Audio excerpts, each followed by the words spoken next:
इसका मतलब क्या हो जाए, म्यू म्यू नॉट दोनों सेम हो जाए, यही तो बात आएगी। क्लियर? इसको हम डिनोट करते हैं half M V square, velocity है, is equal to E V. अब ये आपका एस लिख देता हूं तो ये क्या हो जाएगा, स्टॉपिंग पोटेंशियल हो जाएगा। वी एस क्या हो जाएगा, स्टॉपिंग पोटेंशियल। ई क्या हो जाएगा, चार्ज ऑन इलेक्ट्रॉन हो जाएगा। यहां पर क्या हो जाएगा, ई क्या है, ई आपका charge on electron. V S क्या है, स्टॉपिंग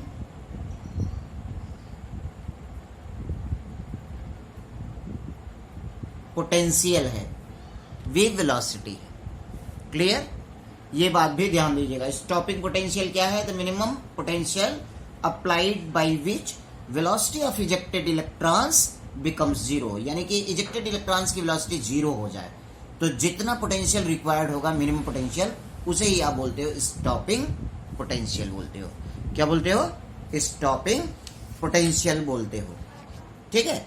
अब इन तीनों पॉइंट के रिस्पेक्ट में हम कुछ ग्राफिकल एक्सप्लेनेशन भी आपको हम बता देते हैं ग्राफ के थ्रू, कि अगर हम ग्राफ यहां पर प्लॉट करते हैं, ग्राफ प्लॉट कर लेते हैं किसके बीच में, kinetic energy of ejected electron, photo electron जिसको आप बोलोगे, फोटो इलेक्ट्रॉन,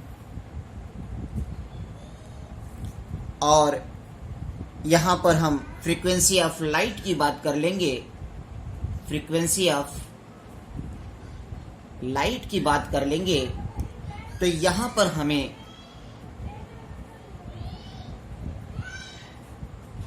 ये कुछ इस टाइप से मिलेगा। ये हमारा ये जो पॉइंट होगा ये म्यू नॉट होगा, ठीक है, और ये म्यू नॉट आपका क्या हो जाएगा, थ्रेशोल्ड फ्रीक्वेंसी होगा। जब ये इस फ्रीक्वेंसी को लेगा लाइट, तब तो इजेक्शन नहीं होगा।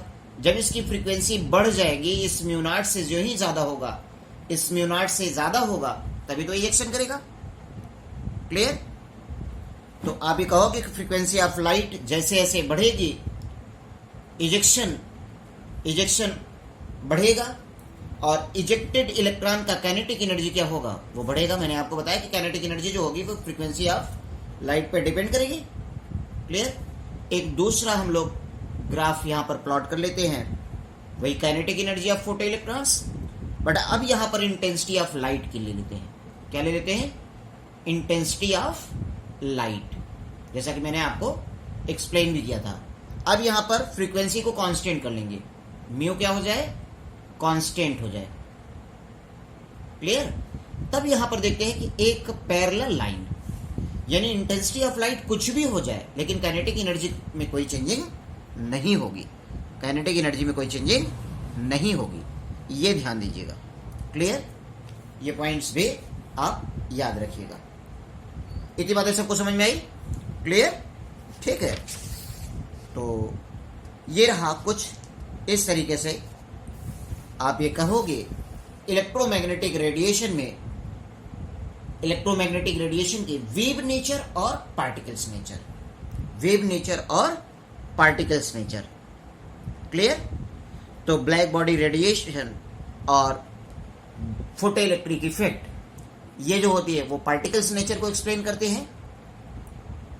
ठीक है?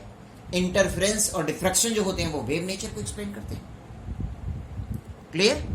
यानी वो जो इलेक्ट्रॉन होगा, वो इलेक्ट्रॉन जो होगा उसके पास ड्यूअल करेक्टर होगा, उसके पास क्या होगा, ड्यूअल करेक्टर होगा। क्लियर? और मैंने आपको ये भी बताया कि इलेक्ट्रोमैग्नेटिक रेडिएशन जो होते हैं, इलेक्ट्रोमैग्नेटिक रेडिएशन, उनके पास क्या होता है, दो फील्ड होते हैं, इलेक्ट्रिक एंड मैग्नेटिक फील्ड। और ये इलेक्ट्रोमैग्नेटिक रेडिएशन में इलेक्ट्रिक एंड मैग्नेटिक फील्ड एक दूसरे के क्या होते हैं, परपेंडिकुलर होते हैं, जैसे मैंने आपको एक्सप्लेन भी किया था। ठीक है? ये चीज आप जानते रहिए। फोटॉन्स क्या है, फोटॉन्स क्या है? बंडल ऑफ एनर्जी या पैकेट ऑफ एनर्जी है, ठीक है। और एक फोटॉन को हम, सिंगल फोटॉन को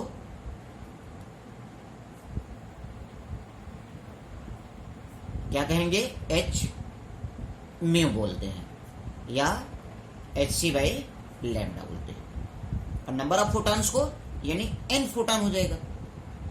क्लियर? ये बात ध्यान दीजिएगा, ठीक है? क्लियर?